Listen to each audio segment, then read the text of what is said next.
गुरुर्ब्रह्मा गुरुर्विष्णु गुरुदेवो महेश्वरा गुरु साक्षात् परम तस्मै श्री गुरुवे नमः। अष्टावक्र गीता, आज हम 10वां अध्याय ले रहे हैं। तो अष्टावक्र जी द्वारा संसार से तृष्णा त्याग का उपदेश। जैसे हमने पहले कहा था कि एक सच्चा सद्गुरु जब हमें दीक्षा देता है, वो अपनी आत्म शक्ति से, अपनी दिव्य शक्ति से हमें आत्मज्ञान की एक झलक दिखा देता है। लेकिन हम इंसान हैं, हम मन इंद्रियों के गुलाम हैं, मन इंद्रियों में फंसे हुए हैं, रमे हुए। तो हम उस अवस्था को, जिस अवस्था में हमारे गुरु ने हमें आत्मज्ञान की झलक दिखाई, उसको इतनी आसानी से प्राप्त नहीं कर सकते। हमारा जीवन है, हमारे जीवन में हमारे दुनिया की लज्जतों की चाहें हैं, तृष्णाएं हैं। तो राजा जनक को अष्टावक्र जी आत्मज्ञान की दीक्षा देने के बाद उस आत्मज्ञान को उनके जीवन में स्थित करा रहे हैं, बड़े सिस्टमेटिक ढंग से। अभी 10वां अध्याय का पहला सूत्र है कि विहाय वैरिणम कामर्थम च अनर्थ संकुलम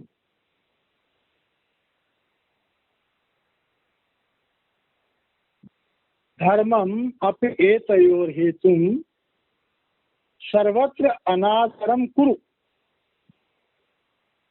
अब साधारण तौर से समझने का मतलब इसमें क्या हो गया कि ऐ जनक, तुम अपनी काम वासनाओं को और अर्थ की तृष्णा को, अब अर्थ की तृष्णा कहता लोभ,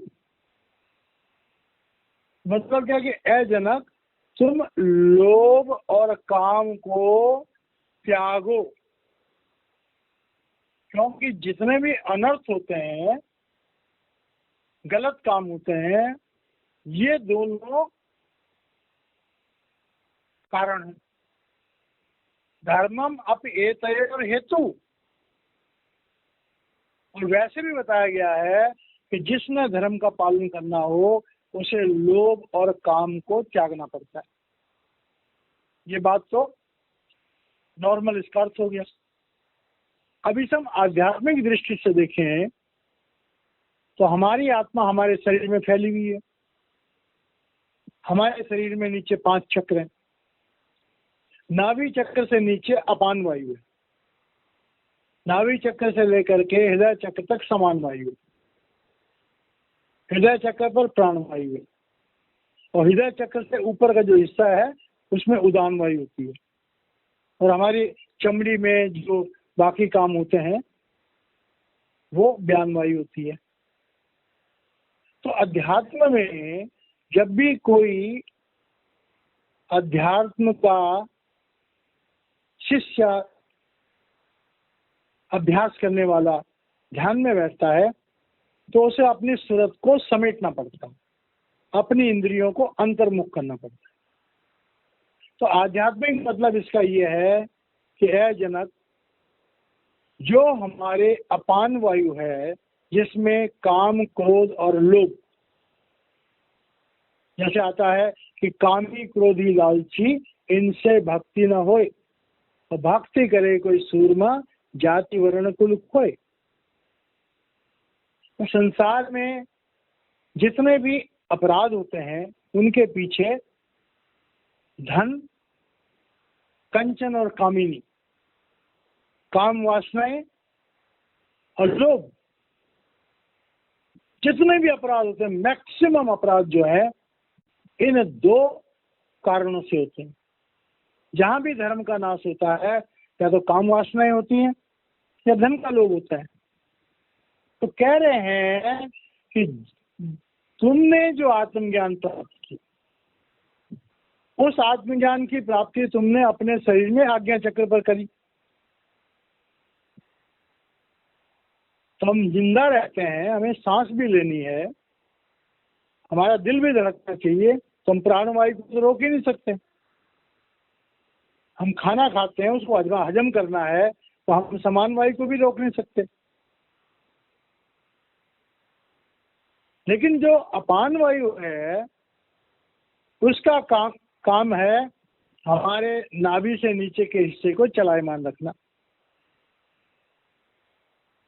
तो कह रहे हैं तुम अपनी तवज्जो को ऊपर खींचो, अपान वायु से ऊपर खींचो।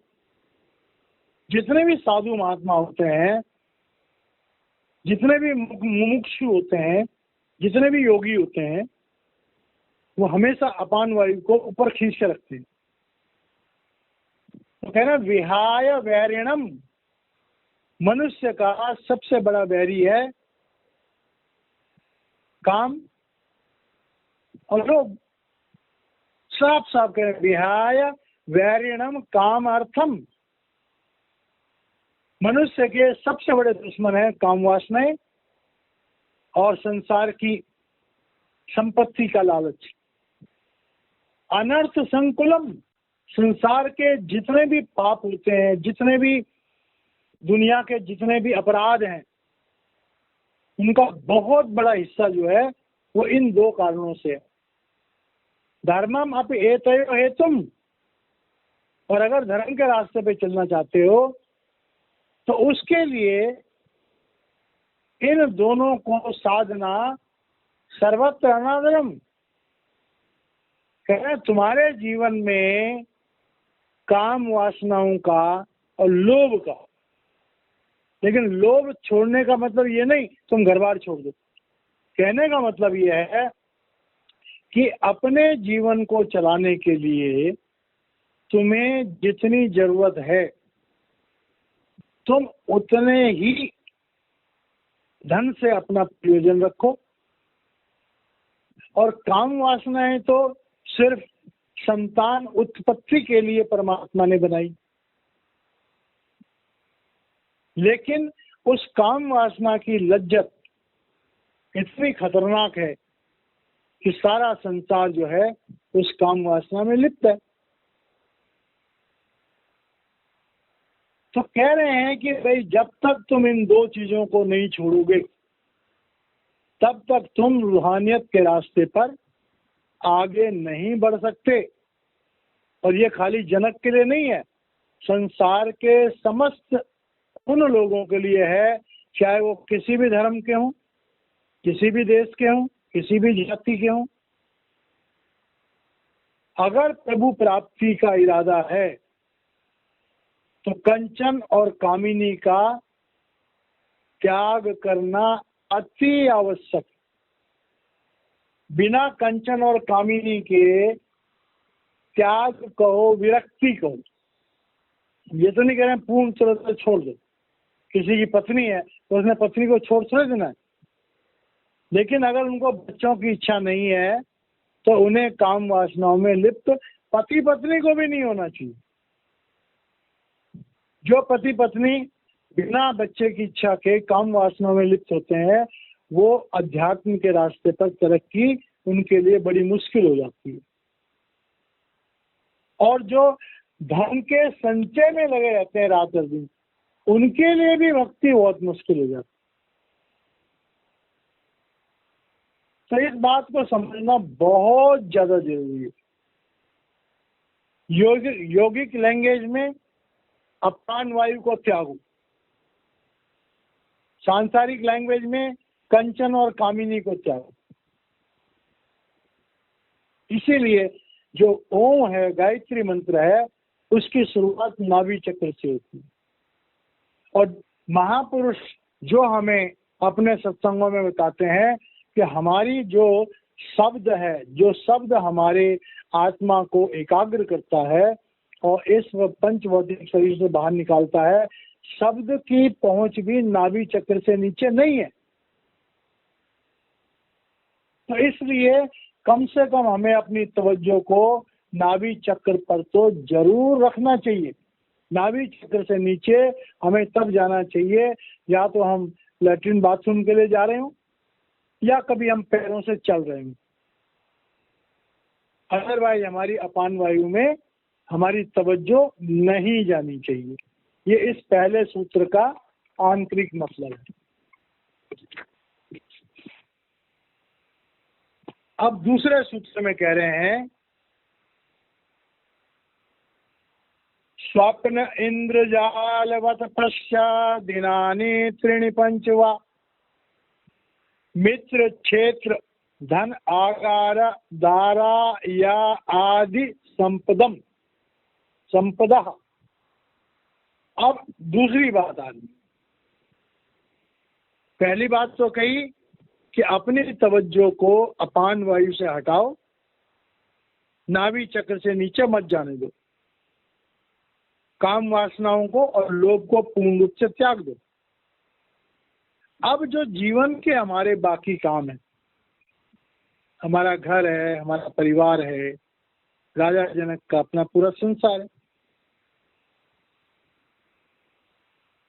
तो समझा रहे हैं कि भाई जैसे हम रात में सपन देखते हैं और सपन में हम देखते हैं कि हम राजा बन गए या हम भिखारी बन गए, हमें धन मिल गया, हमारा धन छिन गया, हम रास्ता भटक गए, हम अनजान देश में पहुंच गए, हमारी इज्जत हो रही है, हमारी बेइज्जती हो रही है। कभी कभी तो सपने में हम अपनी मौत ही देख बैठते हैं। हर इंसान को किसी न किसी तरह के स्वप्न कभी ना कभी जरूर आते हैं। तो स्वप्नों में हम ये देखते हैं कि एक वातावरण बनता है और जब हम स्वप्न देख रहे होते हैं तो हमें वो स्वप्न बिल्कुल हकीकत लगता है। कभी कभी तो इंसान सपने में रोने भी लग जाता है। तो कह रहे हैं कि जैसे स्वप्न जो है एक जादूगर के तमाशे की तरह है, और जैसे आंखें खुलती हैं स्वप्न गायब हो गया। और जो स्वप्न आता है वो ज्यादा से ज्यादा 3 दिन या 5 दिन तक उस स्वप्न का असर रहता है। संसार के वास्तविक घटनाओं का हमारे जीवन पर पूरा पूरा जीवन भी उसका असर रहता है, लेकिन जो हमें स्वप्न आते हैं वो 3 दिन या 5 दिन तक जो है उन स्वप्नों का हमारे अंतःकरण पर एक प्रभाव बना रहता है। तो कह रहे हैं जैसे एक सपना है, हमने उसे देखा, सपने में हमने सुख दुख मान अपमान जिंदगी मौत उसका अनुभव किया, लेकिन कितने दिन के लिए? 3-5 दिन के लिए। मतलब वो क्षणिक है। स्वप्न की जो जिंदगी है वो क्षणिक है। स्वप्न टूटा और स्वप्न की जो हमारी जिंदगी है वो गायब हो गई। तो कह रहे हैं कि इस संसार में, अब राजा जनक को समझा रहे हैं कि भाई मैं जानता हूं कि तुम एक राजा हो, तुम्हारे मित्र हैं, बहुत सारा तुम्हारा राज दरबार है, क्षेत्र है, एक बड़े क्षेत्र में तुम राज करते हो, धन है, प्रचुर मात्रा में तुम्हारे पास धन हीरे जवाहरात बहुत सारा धन है, आगार बहुत सारे महल हैं तुम्हारे, दारा तुम्हारी स्त्री है या स्त्री है। राजाओं का जीवन तो बड़ा विलासपूर्ण होता है। तो कह रहे ये जो तुम्हारा संसार है, तुम्हारा राजपाट है, तुम्हारे महल हैं, तुम्हारी पत्नियां हैं, तुम्हारे परिवार के लोग हैं, तुम्हारी मान मर्यादा है, कह रहे जितनी भी तुम्हारी ये संपदाएं हैं जिन संपदाओं के कारण से इंसान अपने आप को श्रेष्ठ समझता है। एक राजा है, उसका राज्य कितना बड़ा है, उसे उतना बड़ा राजा समझा जाता है। वो कितना ताकतवर है, उसके पास कितनी फौज है।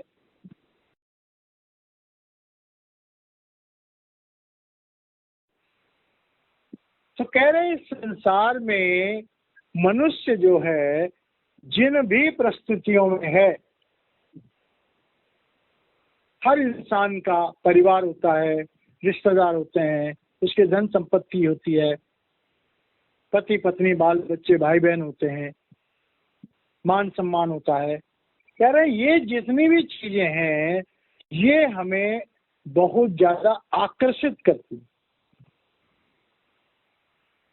लेकिन अगर ध्यान से देखो तो ये संसार जो परमात्मा ने हमें दिया, ये घर बार जो परमात्मा ने हमें दिया, जिस दिन हमारी आत्मा इस शरीर से निकल जाएगी और हमें लोग मृत घोषित कर देंगे, क्या उसके बाद में उस इंसान का इस संसार से कोई संबंध रह जाएगा? उस इंसान का शरीर मुर्दे की माफिक पड़ा हुआ है, उसके शरीर में से जो चेतन आत्मा है वो शरीर छोड़ के चली गई। अब जो दुनिया के संबंधी हैं उनके पास उस इंसान का पंच भौतिक शरीर पड़ा हुआ है। अपने इस सांसारिक रिश्ते के मुताबिक लोग उस शरीर का अपने अपने धर्मों के हिसाब से उसका आखिरी संस्कार करते हैं। कोई उसे जला देता है, कोई उसे दफना देता है, कोई किसी और तरीके से उस शरीर का अंतिम संस्कार करता है। तो राजा जनक को समझा रहे हैं, ए राजा, ये जो संसार दिखाई दे रहा है ये एक लगातार चलने वाले सपने की तरह है। रात में हम सपना देखते हैं, कुछ मिनट का हो सकता है, कुछ घंटों का हो सकता है, लेकिन वो सपना कोई कई दिनों तक थोड़े चलेगा। अक्सर हमारी आंख खुल जाती है। तो कह रहे हैं जिस तरह से सपने में देखा हुआ वो संसार, हमारा सपना टूटते ही वो संसार भी गायब हो जाता है।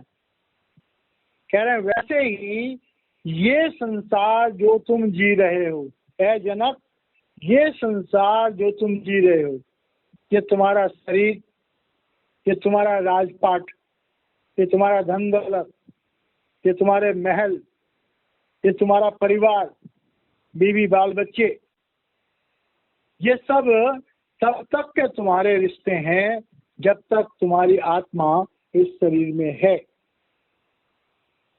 जिस समय तुम्हारी आत्मा इस शरीर से निकलेगी, तुम्हारा ये लगातार चलने वाला सपना जिसे तुम जीवन कहते हैं वो लुप्त हो जाएगा।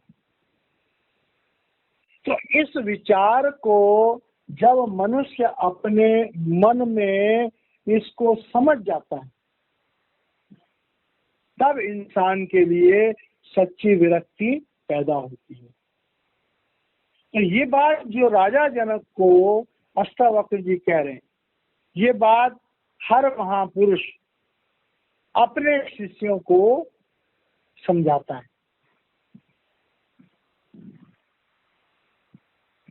महाराज जी हमेशा अपने प्रवचनों में कहा करते थे कि भाई देखो, हमें एक बहुत अच्छा मौका मिला है मनुष्य जीवन का। आखिरी जब मौत आती है तब हम वापस नहीं आ सकते।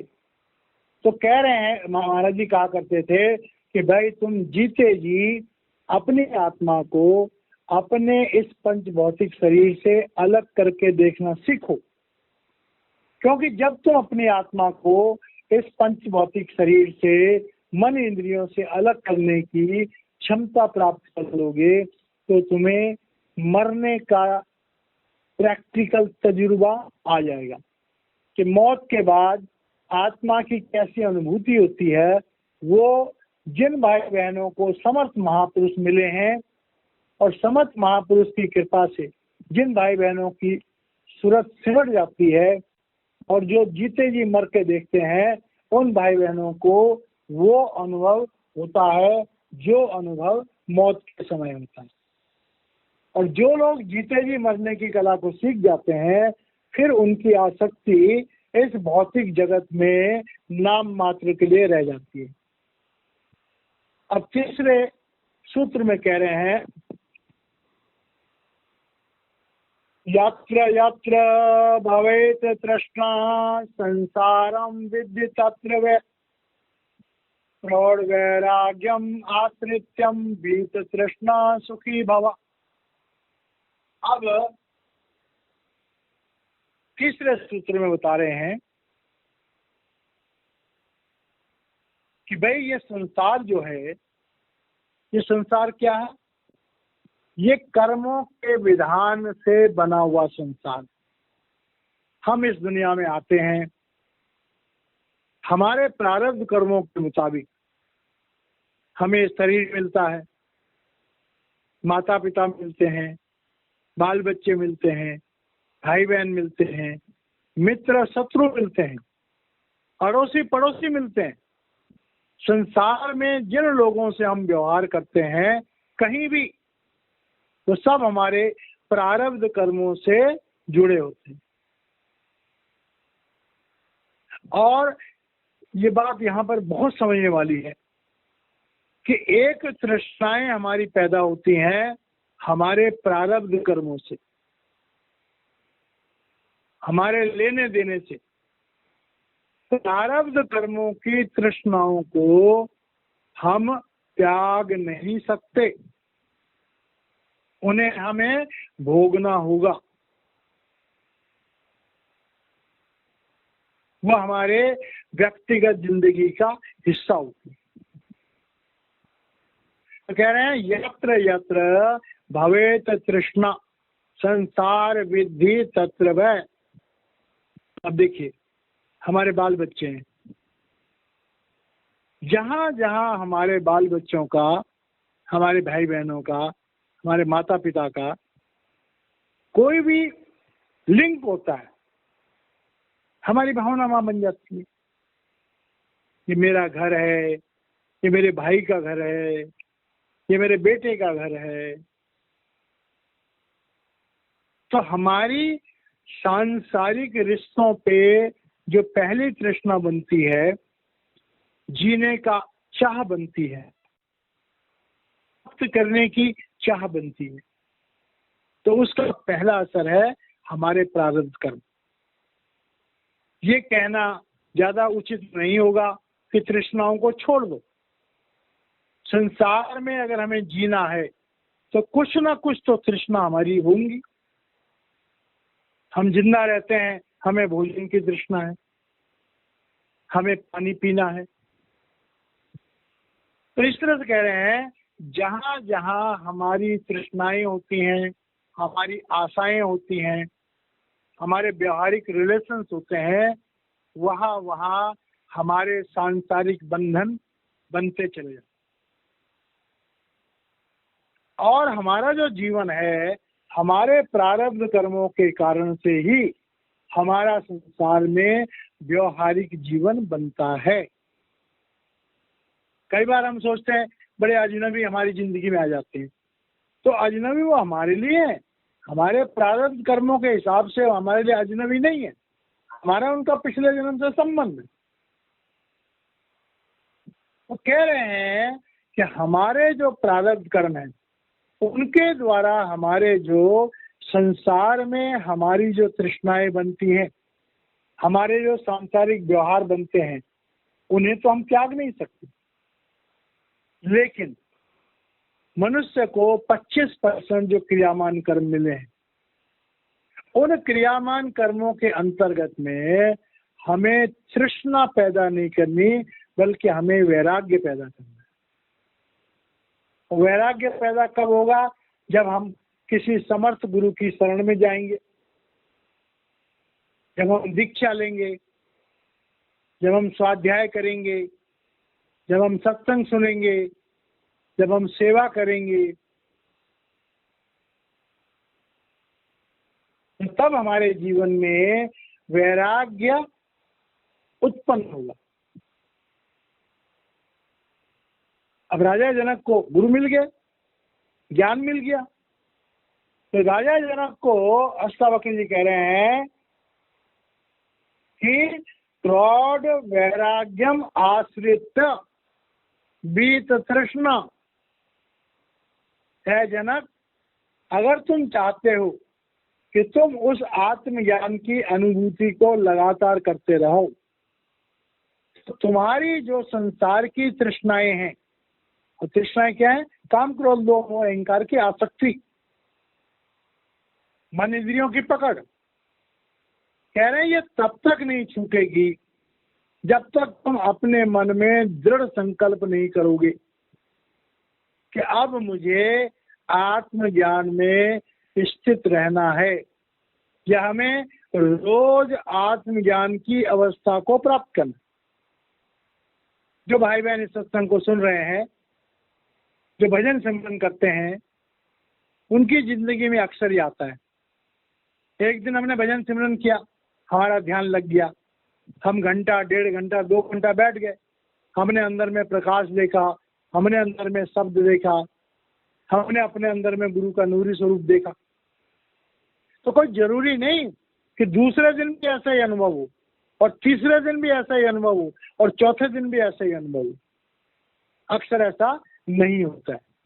लेकिन अष्टावक्र जी राजा जनक को बोल रहे हैं कि जनक, तुम अपनी अवस्था को उस अवस्था तक महसूस करो। यहाँ पर एक छोटा सा बताना जरूरी है। परम संत कृपाल सिंह जी महाराज, जब उन्होंने हुजूर बाबा सावन सिंह महाराज जी से दीक्षा ली और पहले दिन ही पिंड, दंड और ब्रह्म को लांग करके प्रब्रह्म के देश में गए, तो परम संत कृपाल सिंह जी महाराज जी ने अपने सदगुरु हुजूर बाबा सावन सिंह महाराज जी से पूछा कि महाराज जी मुझे कितनी देर भजन करना है? तो महाराज जी ने कहा कम से कम 6 घंटे, ज्यादा कर सको तो अच्छी बात है। तो उसे पीछे मर्म क्या था कि जब भी भजन पे बैठो अपनी आत्मा को पिंड, अंड और ब्रह्म से लांग करके प्रब्रह्म के देश में जाया करो। और उसका नतीजा क्या है? परम संत कृपाल सिंह जी महाराज जी के बारे में एक महाराज जी के परिवार के किसी इंसान का कहना है कि एक दिन सुबह के टाइम पे उस इंसान ने परम संत कृपाल सिंह महाराज जी से पूछा, कई लोग उनको बाबूजी कहा करते थे, तो बाबूजी आप स्नान कर लो।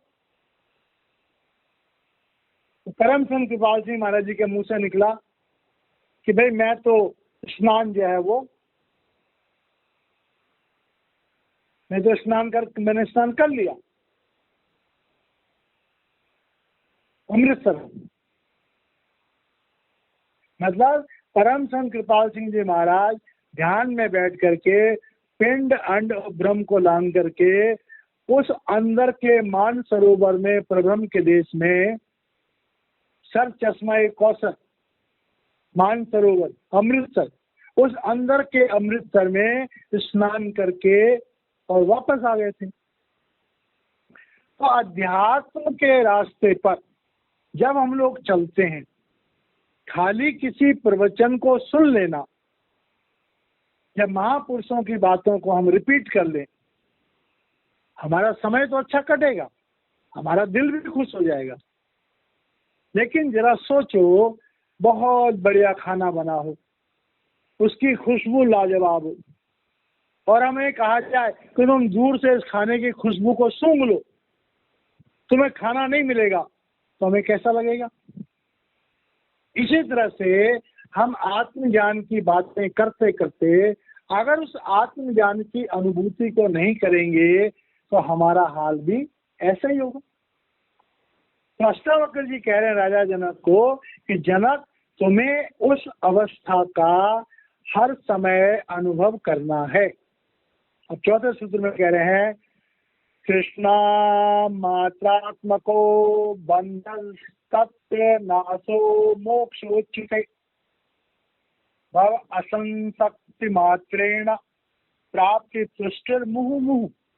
अब कह रहे हैं कि ए जनक, अगर तूने मेरी इन बातों को जो मैंने तुझे समझाई है, अगर तूने इन्हें अपने जिंदगी में धारण कर दिया, तो तेरी ये बात समझ में आ जाएगी कि तृष्णा मात्र आत्म को बंध, जिस इंसान के अंतःकरण में संसार की वासनाओं की चाह बनी रहती है, वो इंसान इस संसार में एक कैदी की तरह रहता है।